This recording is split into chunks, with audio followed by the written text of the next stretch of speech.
And joining us to discuss the vote in Iowa, I'm joined by Brandon Brice. He's a columnist and radio host for the show The Brice is Right. Thanks for joining us. Now, firstly, explain for our audience, if you will, what a caucus is exactly, how it's different to a primary, and why the Iowa caucus is so important. Well, you know, the Iowa caucus is important. First of all, it's the first one. It's 99 counties in Iowa.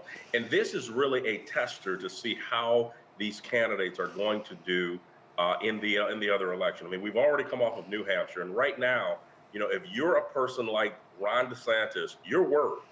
Nikki Haley has gotten momentum. But let's just look at it again. Biden still polls pretty fairly decent in the Iowa caucus, and Trump still holds really a 20-point lead ahead. So again, and I've always Can you just explain for us first what a caucus is and why it's different to a primary?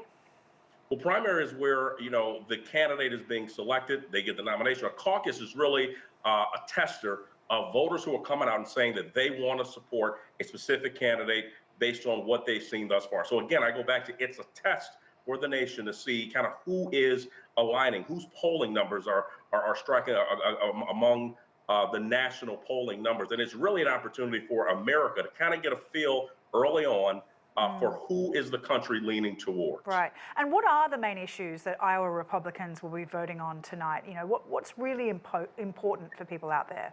The first thing, and always, is the economy. I mean, when you look at it, it doesn't matter what. I mean, right now, we've got a president who, excuse me, a former president, who's literally, you know, one step out of prison.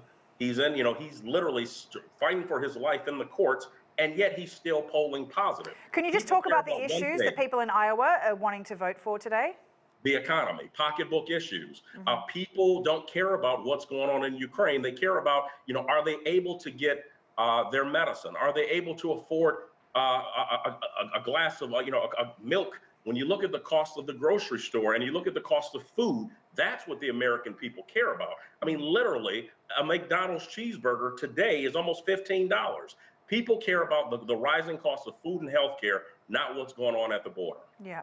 And this is the first real test of Donald Trump's front-runner status, isn't it? And if any Republican voters or big political donors are looking for an option outside of Donald Trump, who is it likely to be? Nikki Haley, Ron DeSantis, and how do their campaigns differ? What sets them apart?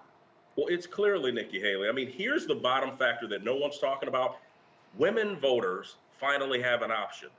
Unfortunately, I mean, we look at the job that Ron DeSantis did in Florida. He was a great governor.